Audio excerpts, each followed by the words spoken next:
O preço da gasolina é o mais alto em 17 anos. O presidente se esquiva da responsabilidade e aponta os culpados de sempre, que reagem a acusações que não encontram nenhuma relação com os fatos. Isso porque não é por causa do ICMS que o valor dos combustíveis vem aumentando. Eu sou Antônio Mami e esse é o Durma Com Essa, o podcast de notícias do Nexo.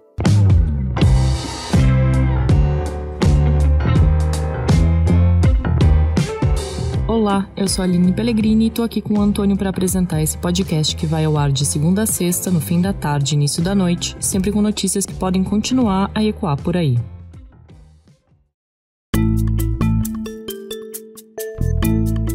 Segunda-feira, 20 de setembro de 2021, dia em que repercute uma carta assinada por 20 dos 27 governadores brasileiros negando terem aumentado o ICMS sobre combustíveis ao longo do último ano.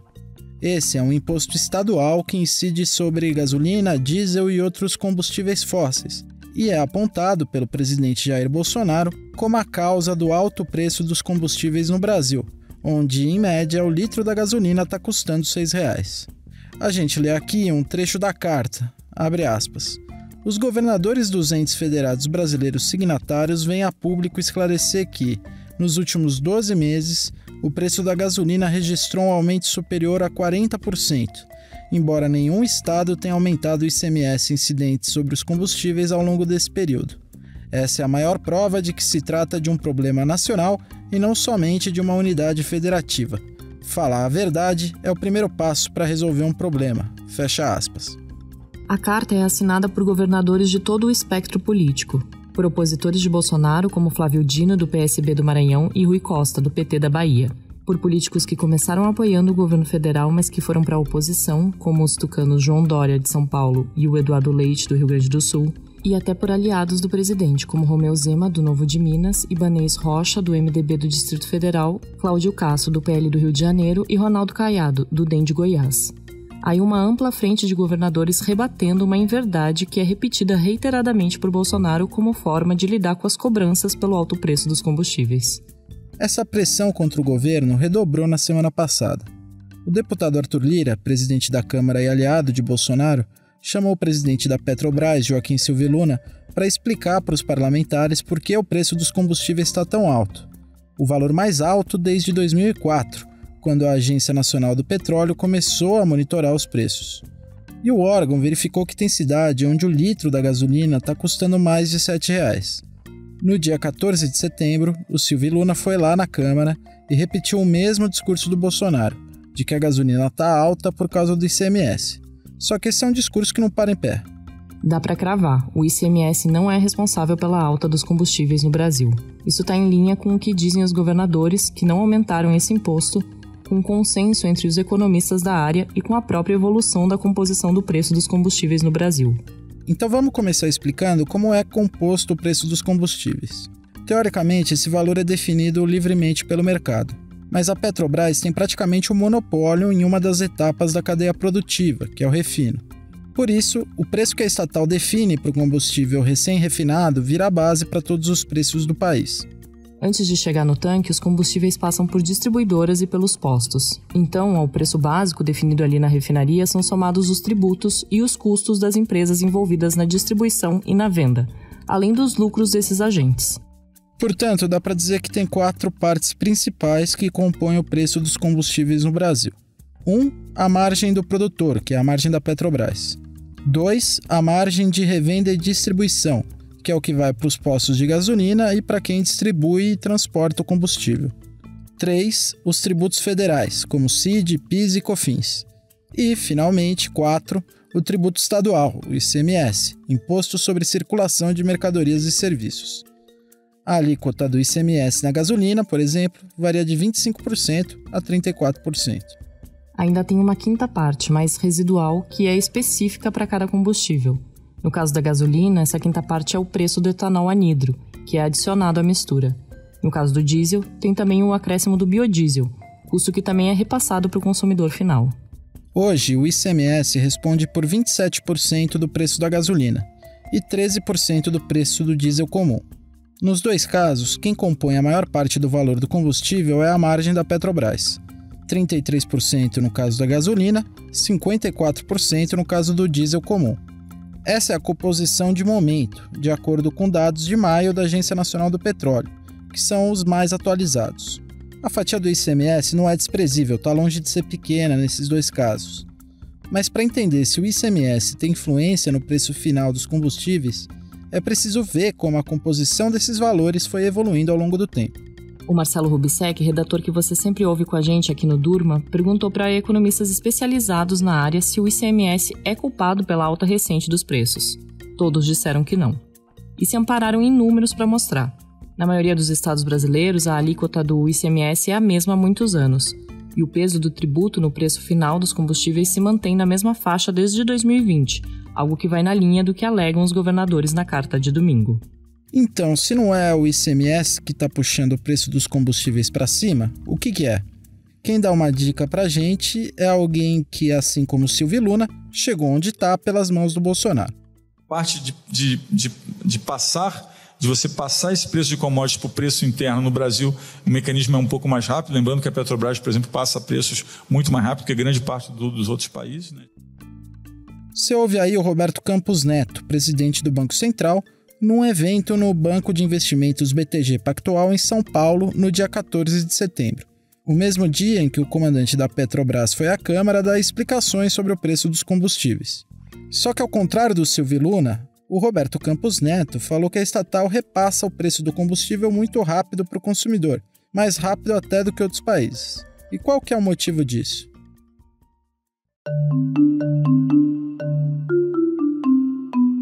Desde 2016, a Petrobras adota uma política de preços que acompanha os movimentos do mercado internacional de petróleo. Quanto mais caro fica o barril do petróleo, maior fica o preço da gasolina, do diesel, do gás e de outros combustíveis. Se o petróleo fica mais barato, a Petrobras diminui o preço. E em 2021, o barril está com uma cotação alta, acompanhando uma tendência que vem desde 2020. Para completar, o preço do barril de petróleo é cotado em dólar. E o dólar está alto em relação ao real. Isso pressiona ainda mais o valor dos combustíveis na bomba. É um consenso que o preço da gasolina está caro por causa dos preços do mercado internacional e por causa da política de preços da Petrobras. O Arthur Lira, aliás, quando anunciou na semana passada que ia chamar o Silvio Luna para a Câmara, deu a entender que sabe disso também. Isso porque ele escreveu assim no Twitter no dia 13 de abril, abre aspas, "A Petrobras deve ser lembrada, os brasileiros são seus acionistas", fecha aspas. Esse, aliás, foi um argumento parecido usado pelo Bolsonaro para colocar o Silvio Luna na presidência da estatal em fevereiro de 2021. Ele demitiu Roberto Castelo Branco, antecessor do atual detentor do cargo, que é um general, por causa de reajustes no preço do diesel e da gasolina, reajustes que acompanharam o mercado internacional. E foi muito criticado pelo mercado e por acionistas da empresa, porque a Petrobras é uma empresa de capital misto, com ações negociadas em bolsa, e essa intervenção caiu mal para os investidores. O Lira incorporou aí na mensagem dele a visão da Petrobras como uma empresa estatal, que deve se voltar ao interesse público e evitar que o combustível chegue muito caro na ponta, mesmo que isso signifique menos lucro para os seus acionistas. Especialistas, contudo, dizem que é improvável que a empresa mude sua política de preços. O Bolsonaro já sugeriu também que os governadores diminuíssem a alíquota do ICMS sobre os combustíveis. Mas essa não é uma solução trivial. Isso porque a situação fiscal dos estados é apertada, e o ICMS é a fonte de arrecadação mais importante para os estados. Reduzindo a alíquota sobre os combustíveis, os estados vão ficar com um déficit cada vez maior, dificultando a prestação de serviços públicos, o pagamento de dívidas e todo o resto.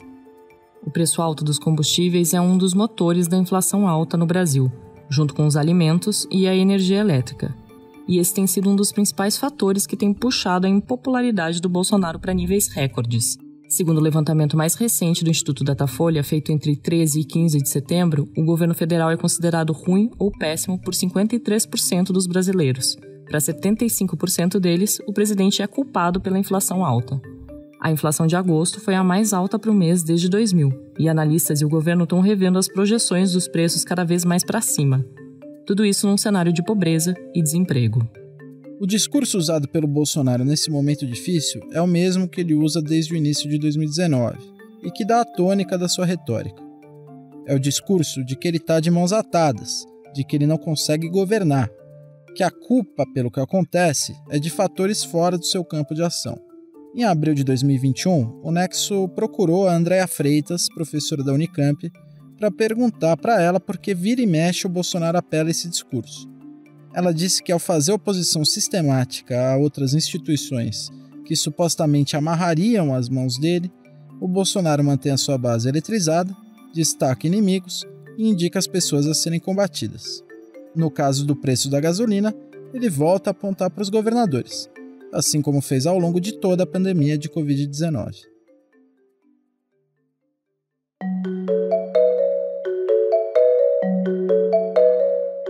Bolsonaro está em Nova York, onde abre a Assembleia Geral das Nações Unidas na terça-feira, dia 21 de setembro. É a terceira vez que o presidente brasileiro participa da reunião. Quem conta mais pra gente é o repórter especial João Paulo Charlot.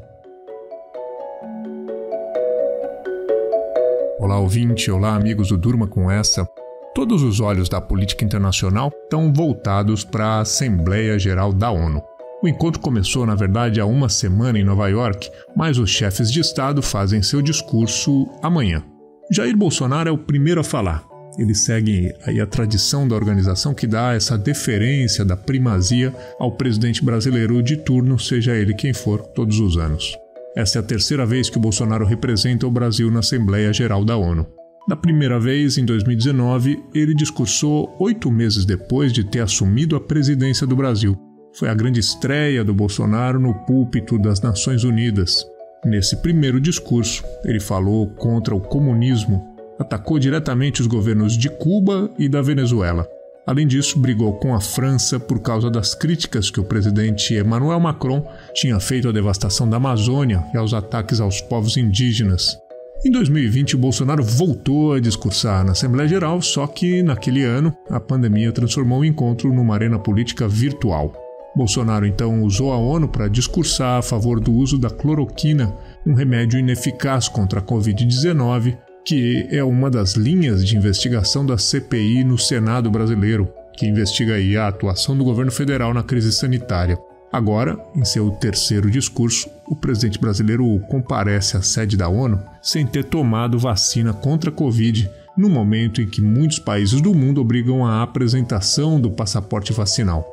Em Nova York, onde é preciso comprovar a imunização contra a doença para frequentar ambientes fechados, Bolsonaro teve que jantar um pedaço de pizza na calçada, a poucos metros do hotel onde a comitiva está hospedada.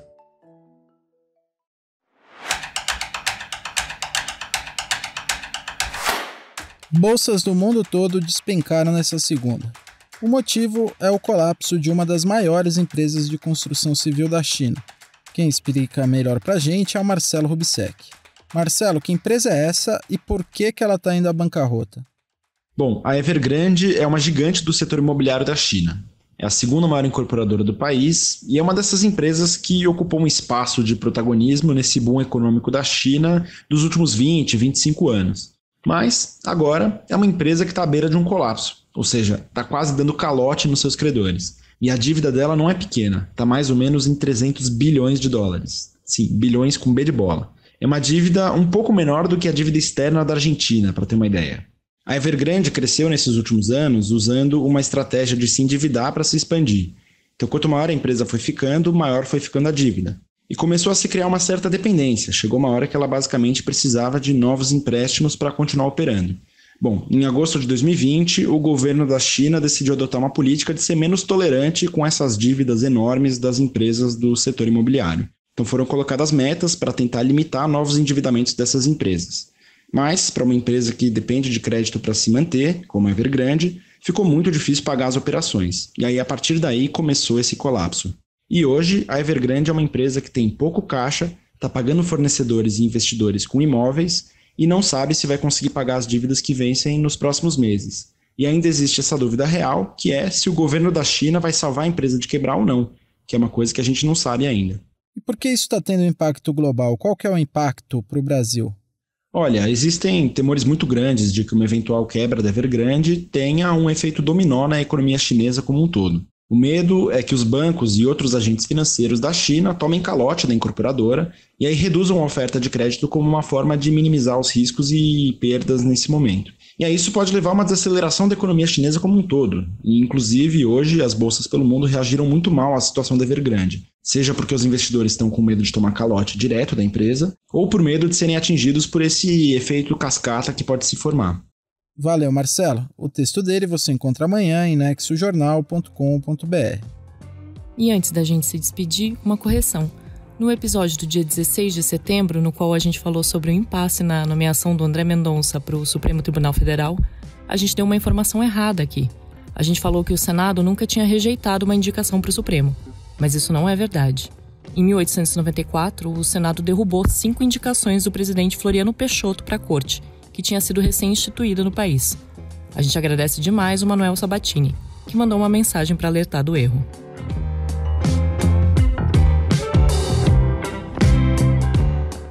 Da resposta dos governadores à fake news do ICMS sobre os combustíveis, passando pela chegada de Bolsonaro a Nova York para a Assembleia Geral das Nações Unidas e chegando no colapso de uma gigante chinesa da construção civil, durma com essa.